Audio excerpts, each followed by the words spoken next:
Land mafia तो ये खुद है। कौन सा बीजेपी के नेता है जिसके पास इलीगल लैंड नहीं है? तो वो तो लैंड माफिया खुद है। तो खुद पहले अपने ऊपर कार्रवाई, अपने नेता के ऊपर कार्रवाई करवाओ, इनको जेल में डालो। बाली भगत 5 मरले का प्लॉट जाने यहाँ पे रूपनगर में लेता है और 2 कनाल से ज्यादा वो जो घेराबंदी कर लेता है, इलीगल जमीन अपने घर, इतना बड़ा घर बना लेता है, उसके ऊपर सवाल नहीं उठता है। लेकिन वो जो गरीब इंसान 50 साल से कुटिया बनाकर बॉर्डर एरिया में या कहीं रह रहा है, वो जमीन बीजेपी वालों को नहीं देखी जा रही। निर्मल सिंह जी का जो घर नगरोटा में बना है, आर्मी वाले कह कहकर थक गए कि इससे हमारी सुरक्षा को खतरा है। अगर इंडियन आर्मी की सुरक्षा को खतरा है निर्मल सिंह की कोठी से, उसको हटाया नहीं जा रहा, उसकी कोठी को वो नहीं हो रहा, देश के आर्मी वालों की जान खतरे में रहे, वो चलेगा बीजेपी के नेताओं को। लेकिन गरीब लोग जो हैं वो आराम से नहीं रहने चाहिए, जो 50 साल से अपनी कुटिया में रह रहे हैं। अगर हिम्मत है, एक बार जम्मू कश्मीर में इलेक्शन अनाउंस करवा दो। डर रहे हैं, इनको पता है 4 सीटें भी नहीं आनी है। अगर इनको रविंदर रैना को लग रहा होता 10 सीटें आनी है तो इलेक्शन 2 साल पहले का हो गया होता। नमस्कार, द स्टेट सेंटिनल में आपका स्वागत है और मैं हूं राहुल सिंह। भारत जोड़ो यात्रा पूरे भारत में घूम चुकी है और अब अंतिम क्षणों में वो जम्मू कश्मीर में दाखिल होने वाली है। इस वक्त राहुल गांधी और उनकी टीम जो है वो पंजाब में है, वहाँ पर भी लोगों का काफ़ी ज़्यादा जमावड़ा है, उनको साथ दे रहे हैं। और यही वो यात्रा है जो सितंबर में शुरू हुई थी और अब तक चल रही है। और कोशिश यही थी कि भारत के लोगों को एकत्रित किया जाए, जोड़ा जाए और जो इस वक्त सरकार है, मौजूदा सरकार है, जो वो काम कर रही है, उनको मुंह तोड़ जवाब दिया जाए और अपने साथ आम जनता को जोड़ा जाए। इस वक्त हमारे साथ बात करने के लिए उदय भानु चिब हैं, कांग्रेस के बड़े नेता हैं और यूथ के साथ हमेशा ये जुड़े रहते हैं और अब आने वाले समय में बहुत बड़े बड़े काम भी ये करने वाले हैं। सर, पहले तो मैं ये जानना चाहूँगा, भारत जोड़ो यात्रा जम्मू कश्मीर में कब आने वाली?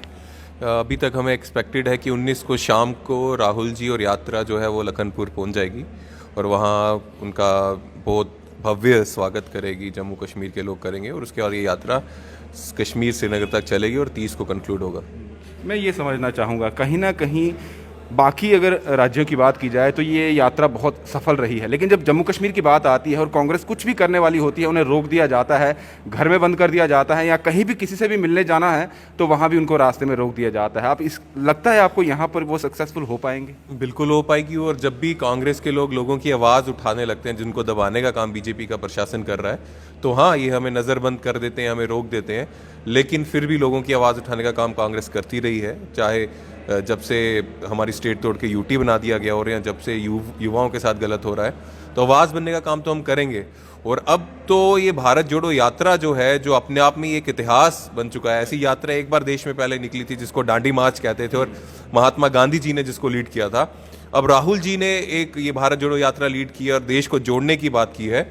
और इसको कोई भी, मुझे लगता है, रोकना मुश्किल ही नहीं, नामुमकिन है, क्योंकि ये देश की यात्रा है, देश के लोगों की यात्रा है, देश के संविधान के लिए यात्रा है और इसको रोकना बीजेपी के लिए नामुमकिन होगा। ये समझना होगा, क्योंकि कहीं ना कहीं वो ऐसे मुद्दे आगे सामने आ जाते हैं, कहते हैं कि सिक्योरिटी की वजह से रोका जा रहा है, या जो जम्मू कश्मीर में हालात है इस वजह से रोका जा रहा है। कहीं ना कोई इशू तो वो लेकर आ जाएंगे। तो फिर आपको लगता है, अभी भी उम्मीद है कि हम ये सक्सेसफुल कर जाएंगे और कश्मीर तक पहुँचना?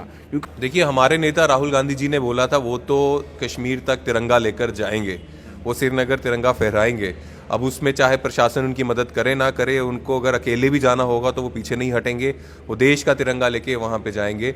लेकिन अगर आज बीजेपी ये कहती है कि अगर वहाँ पे सुरक्षा का कोई इशू है या प्रशासन अफोर्ड नहीं कर सकता, तो ये वही बीजेपी है जिसने बोला हमारी डोगरा स्टेट तोड़ के यूटी बना दी और उन्होंने बड़े एक्सपेरिमेंट किए।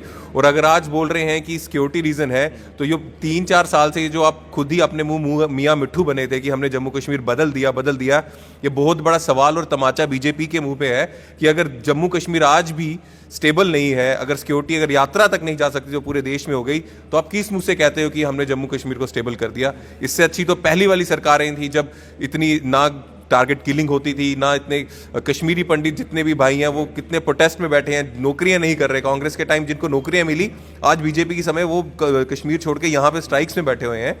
तो ये अपने आप में एक बहुत बड़ा तमाचा बीजेपी के मुंह में है कि उन्होंने जो सुरक्षा और स्टेबिलिटी JNK में पूरे देश में कहते हैं हमने कर दिया, खुद ही क्वेश्चन मार्क कर रहे हैं और खुद ही सवाल उठा रहे हैं जो ये बातें कहते हैं। मैं ये समझना चाहूँगा, सरकारी मुलाजिम हो वो सड़कों पर है, यूथ जो है वो सड़कों पर है, NYC जितनी भी बात की जाए वो सब सड़कों पर है, लेकिन उनकी मांगें नहीं मानी जा रही। अब एक और इशू जो है वो बहुत आ चुका है, स्टेट लैंड का, जो भी एनक्रोचर है कहा जा रहा है उन्हें हटाया जाएगा। जितने भी सालों से वो रह रहे हैं ये नहीं देखा जाएगा, लेकिन वो हटाने का काम उन्हें कर दिया जाएगा और 31 जनवरी तक फरमान है। आप किस तरह से देखते हैं? देखिए, क्या कोई मानवता है या इंसानियत है जो इंसान 50 साल से अपने छोटे से घर में या कुटिया में रह रहा है, आज आप बोलो कि हम बुलडोजर मारेंगे और इसको हटा देंगे। अब क्यों नहीं याद कर रहे निर्मल सिंह जी का जो घर नगरोटा में बना है, आर्मी वाले कह कह कर थक गए कि इससे हमारी सुरक्षा को खतरा है। अगर इंडियन आर्मी की सुरक्षा को खतरा है निर्मल सिंह की कोठी से, उसको हटाया नहीं जा रहा, उसकी कोठी को वो नहीं हो रहा, देश के आर्मी वालों की जान खतरे में रहे वो चलेगा बीजेपी के नेताओं को, लेकिन गरीब लोग जो है वो आराम से नहीं रहने चाहिए, जो 50 साल से अपनी कुटिया में रह रहे हैं।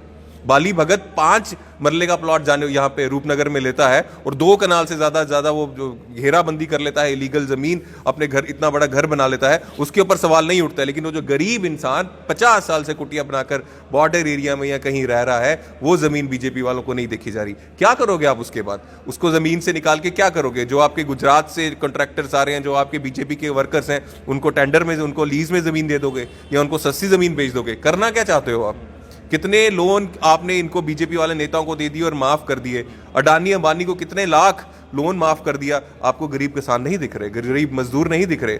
हमारे ऊपर टैक्स के ऊपर टैक्स का बोझ लगाया जा रहे हो, लेकिन अमीर आदमियों को, जो इनको पैसा देते हैं एमएलए खरीदने के लिए, सरकारें तोड़ने के लिए, उनका टैक्स माफ हो रहा है। लेकिन आम आदमी जिनके वोटों के कारण आज यहाँ पहुंचे हैं, उनका खून चूसने का काम बीजेपी कर रही है। जवाब मिल जाएगा, अगर हिम्मत है एक बार जम्मू कश्मीर में इलेक्शन अनाउंस करवा दो। डर रहे हैं, इनको पता है 4 सीटें भी नहीं आनी है। अगर इनको रविंदर रैना को लग रहा होता 10 सीटें आनी है तो इलेक्शन 2 साल पहले का हो गया होता, लेकिन पता है इनको कोई सीट नहीं मिलनी, तभी भाग रहे हैं, बहाना मारते हैं। अभी हम ये नहीं होगा, अभी हम म्यूनसिपैलिटी की कराएंगे, अभी हम उसकी कराएंगे, पंचायती राज की करवाएंगे। करवाओ ना, गुजरात में तो आपने नहीं करवाई पंचायती राज की, बोलो ना असेंबली की गुजरात में नहीं करेंगे, वहां पंचायती राज या लोकल बॉडी करेंगे। वहां तो असेंबली इलेक्शन आपने टाइम से रिपीट कर दी। जम्मू कश्मीर में चुनाव हुए 9 साल से ज्यादा हो गया है, यहाँ पे डेमोक्रेसी नहीं है, डिक्टेटरशिप चल रही है। तो जो जम्मू के डोगरे, कश्मीर के लोगों के साथ जो गलत हो रहा है, जो बेइंसाफी हो रही है, उसकी जवाबदेही बीजेपी कब लेगी? यानी कि इलेक्शन इसीलिए नहीं करवा पा रहे कि डरे हुए हैं, डरे हुए हैं। इनको खुद पता है लोग इनसे परेशान है। जो महंगाई की मार, जो सिलेंडर, गैस का सिलेंडर 400 का कांग्रेस के समय मिलता था, आज वो 1150 1200 का मिल रहा है, तो लोगों को पता नहीं है। चीनी मिलती थी कांग्रेस के टाइम, मिट्टी का तेल मिलता था, आटा ज्यादा मिलता था, सब कुछ तो इन्होंने बंद कर दिया। और अब ये बोलेंगे महंगाई की मार के कमी, गरीब को कमर तोड़ेंगे और फिर वो इनको वोट डालेगा। इनको सब पता है। उन अमीरों को ब्लाइज करने के लिए इन्होंने जब आम आदमी के ऊपर टैक्स बढ़ाया और वो लोग अभी दुखी हैं। और अगर हिम्मत है तो फिर इलेक्शन करवा दो। क्यों भाग रहे हो? क्यों डरपोकों की तरह, कायरों की तरह इलेक्शन को आगे आगे कर रहे हो? हिम्मत है तो कराओ बीजेपी इलेक्शन। मैं एक चीज़ समझना चाहूँगा, जो अभी स्टेट लैंड का इशू उठा है, आपको क्या लगता है कौन लोग इसमें मारे जाएंगे, कौन लोग इसमें कुचले जाएंगे? इसमें गरीब मारा जाएगा और इसमें फायदा लास्ट में लैंड माफिया का ही होगा, जैसे पहले भी हो रहा था। इनके नेताओं को कहीं भी लैंड ग्रैब करनी हो, चाहे वो निर्मल सिंह है या कविंदर गुप्ता है, ये अपनी इलीगल लैंड ग्रैब कर लेते हैं। इनका ये कहना है कि कहीं ना कहीं ये लैंड माफिया जो है उनको हटाने के लिए ही ये सारा जो काम है ये किया जाए। लैंड माफिया तो ये खुद है। कौन सा बीजेपी के नेता है जिसके पास इलीगल लैंड नहीं है? तो वो तो लैंड माफिया खुद है। तो खुद पहले अपने ऊपर कार्रवाई, अपने नेता के ऊपर कार्रवाई करवाओ, इनको जेल में डालो। अगर कविंदर गुप्ता, निर्मल सिंह के ऊपर तो मैं खासकर बोलूंगा, आर्मी तक क्वेश्चन मार्क कर रही है कि उनकी सुरक्षा, राष्ट्रीय सुरक्षा पर कंप्रोमाइज करके निर्मल सिंह का घर्रा बचाने की कोशिश कर रहे हो। तो नया लैंड माफिया तो बीजेपी के ये नेता है। इनके ऊपर कार्रवाई कब करोगे? आम आदमियों के ऊपर ही कार्रवाई करनी है, जो गरीब इंसान है। इन्होंने करोड़ों रुपया खाया देश का, जम्मू कश्मीर का, इनके ऊपर भी तो कार्रवाई करो। इतनी जमीनें कहां से हैं इनके पास? अभी कांग्रेस का क्या पूरा मोटिव चल रहा है, क्या पूरा प्लान चल रहा है जम्मू कश्मीर को लेकर? एक भारत जोड़ो यात्रा तो है, उसके अलावा आने वाले समय में इलेक्शन होते हैं तो क्या प्लान? देखिए, कांग्रेस काफ़ी सालों से सड़कों में, चाहे कोई भी मुद्दा हो, चाहे स्टेट हुड का मुद्दा हो, यहाँ के लोकल यूथ की नौकरी जो है लोकल यूथ ही करे, बाहर के लोग यहाँ ज़मीनें ना खरीदें, इसके लिए कांग्रेस आज से नहीं, काफ़ी देर से सड़कों में है। यूथ कांग्रेस सड़कों में है और भारत जोड़ो यात्रा तो है ही। उसके बाद भी हम जो लोगों की आवाज़ है, जिसको दबाने का काम ये बीजेपी कर रही है, चाहे टैक्स की मार डाल के, चाहे ये गलत कानून ला के जो एक पाठशाला का प्रयोग का एक जगह बना दिया जम्मू कश्मीर को, उसके खिलाफ कांग्रेस, यूथ कांग्रेस लगी है। और जब तक ये हटते नहीं, जब तक ये प्रशासन हटता नहीं जो कहर डाल रहा है आम आदमियों पे, तब तक हम लगे रहेंगे। मेरा आखिरी सवाल है, सवाल वैसे तो उसका जवाब जो है शुरुआत में ही मिल चुका था, लेकिन फिर भी मैं पूछना चाहूँगा। कुछ लोगों ने ऐसा कहा था, शायद वो उसी पार्टी के हैं, वो कह रहे थे कि जब भी कुछ होता है, कहीं पर भी नुकसान होता है, या फिर जो राजौरी में इंसिडेंट हुआ था, हमारे लोग वहाँ पर थे, बीजेपी के लोग वहाँ पर थे, लेकिन बाकी अगर बात की जाए, बाकी टीमों की बात की जाए, कांग्रेस की बात की जाए, बातें बड़ी बड़ी है, लेकिन वहाँ पर कोई दिखा नहीं उनका। वहाँ पे हमारे रमन भल्ला जी जा रहे थे, उनको रोका गया बीजेपी द्वारा और लोकल यूनिट्स वहाँ पे हो आई हैं। लेकिन वहाँ किसी की डेथ हो गई, आप वहाँ चले गए तो आपके गले में मेडल नहीं डालना हमने। किसी ने अपना बेटा खोया, किसी ने अपनी माँ खोई, जिस घर के सदस्य जो मरे हैं, शहीद हुए हैं, उनको देखने या पूछने अगर आधे घंटे आप चले गए तो उनका दुख वो आधे घंटे का नहीं है। तो आधे घंटे के लिए आप चले गए तो बहुत बहादुरी कर ली। आपका प्रशासन है, होम मिनिस्ट्री J&K को चला रही है, अमित शाह जी के अंडर पूरा ये सुरक्षा का कार्यक्रम है, तो कैसे ये किलिंग्स हो रही हैं? चाहे कश्मीर में जो हमारे लोग, जम्मू के लोग मारे जा रहे हैं उनके घर जब जाते हैं, अगर वो आधा घंटा वहाँ, तो बात ये नहीं है कौन जा रहा है, कांग्रेसी भी तो, हम भी तो गए, कितने घर गए, लेकिन मेरे घर जाने से उनसे अगर मैं आधा घंटा उनके घर चले जाऊंगा तो क्या जो दुख जो परिवार का सदस्य उन्होंने खोया वो वापस मिल जाएगा? वो नहीं मिलेगा। तो सवाल असली ये है कि किसी की मृत्यु हो रही है, कोई शहीद हो रहा है, तो आप उसके घर जा रहे हो, नहीं जा रहे हो, ये नहीं है। सवाल ये है कि इसकी मृत्यु क्यों हो रही है, सिक्योरिटी लैब्स क्यों है, कहाँ है आपका जितने इंच का सीना बोलते थे, आप बोलते थे जम्मू कश्मीर नॉर्मलाइज हो गया। 1990 में इतनी ज़्यादा सिविलियंस पे अटैक नहीं होते थे, इतने लोग चुन चुन के मारे नहीं जाते थे जितने आज बीजेपी के राज में मारे जा रहे हैं। तो असली सवाल ये है, ये बेकसूर हमारे देश के वासियों की, जम्मू के लोगों की, कश्मीर के लोगों की मृत्यु क्यों हो रही है? सवाल ये है।